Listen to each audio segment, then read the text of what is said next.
उत्तर ओडिशार शैवपीठ बाबा चंदनेश्वर मंदिर यही चंदनेश्वर मंदिर में चड़क पर्व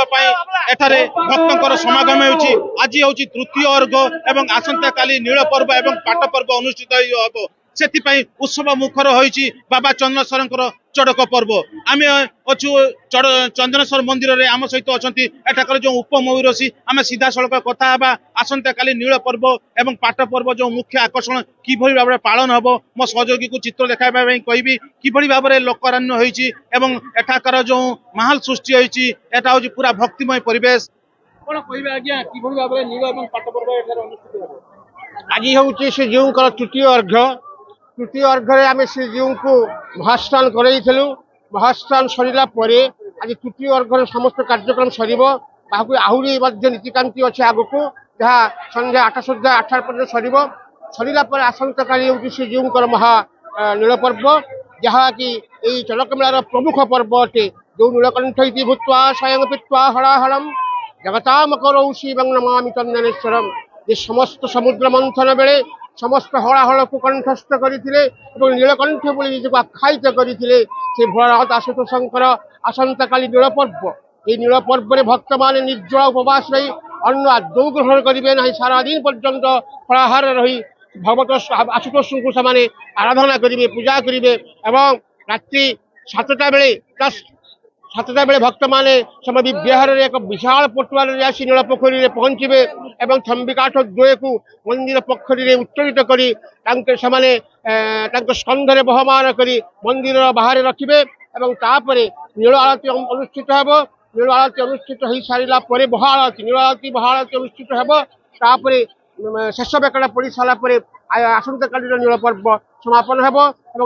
रविवार दिन महापाट पर्व जहाँ तो मुख्यतः ये चड़क मेलार शेष पर्व एवं ये पाट पर्व में पाट भक्त शिवकिड़ी एवं अन्य समस्त सेवायत माने समस्त जाई हाकांड पोखरी एक विशाल पटुआर भव्य एवं दिव्यतार सहित श्रीजीवर जो जात्रांगी घटटी को बस्त कर मुंडाई से भट्टपुर ग्राम बासुसा ग्राम आसवे एवं मंदिर गर्भगृह मध्य भक्त माने कुछ साधना को प्रतिपादित करने निमंते देहरे बहु शह शह कंटावन विद्ध कर रक्ताक्त रक्त झरी पड़ुवा बेले से श्रीजीव पाखे पहुंचे एवं पाट पर्व आसंता काली समापन हो। आप शुणुले जो उपमौरसी पाट पर्व एवं नील पर्वर मुख्य आकर्षण विषय कहते एवं एठारे जो भक्तिमय परिवेश एटा को देखापी बहुत श्रद्धालु एटा जमा होती आम सहित जन स्थानीय बासिंदा अच्छा आम सीधा सड़क कथा बाबा चंदनेश्वर होती आशुतोष भक्त माने जो भली भाव में आराधना करती ये आशुतोष चंदनेश्वर से मनोस्कामना पूर्ण करुथिबारु ओडिशा एवं पश्चिम बंगाल सीमांत अवस्थित ये चंदनेश्वर पीठ को भारत वर्षर विभिन्न प्रांतर लक्ष लक्ष शैव भक्त माने आसी एठारे दीर्घ 13 दिन धरिकी एठारे उपवित्र धारण करती जहाँ फल आज ये पवित्र पीठ शिवमय हो उठी। बाबांकर मुख्य पर्व मानक मध्यरु कामिना विवाह सरी जाइछि एवं आसंता काली द्वितीय अर्घ्य ए चंदनेश्वर पीठरे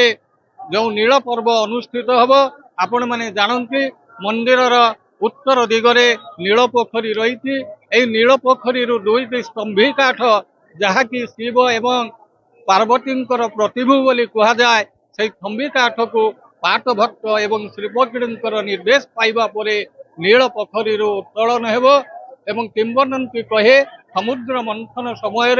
हलाहल विष को पान करी ये चंदनेश्वर नीलकंठ साजिले तेणु से चंदनेश्वर विषर ज्वाला को उपशम करने लक्ष लक्ष भक्त माने काली निर्जला उपवास रही चंदनेश्वर निकट में जलाभिषेक करेंगे कारण चंदनेश्वर होती जलाधार प्रिय शिव तेणु जलाधार शिव को संतुष्ट करने भक्त माने काली निर्जला उपवास रहिबे एवं अन्य एक किंवदंती कहे ऐतिहासिक मान मतरे स्वाधीनोत्तर भारत वर्षर परवर्ती समय समग्र मेदिनीपुर एवं पश्चिमबंग एवं ओडिशा रे जो नील चाष होउतिला ये नील चाष को इंग्रेज सरकार बेआईन घोषणा करने आसंता काली रही नील पर्व असंख्य भक्त माने बाबा चंदनेश्वर निकटरे उपस्थित होई निर्जला उपवास रही इंग्रेज सरकार विरुद्ध ये जो प्रतीकात्मक आंदोलन करिथिबारु ये पर्वर नाम नील पर्व होइछि। तेणु आसंतु ये पीठ आज लकारण्य होई उठिछि।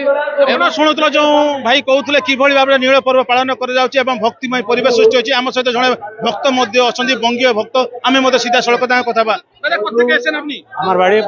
पश्चिम मेदिनीपुर मोहनपुर थाना बोईटाबाड़ी ये भक्त जब है हमारा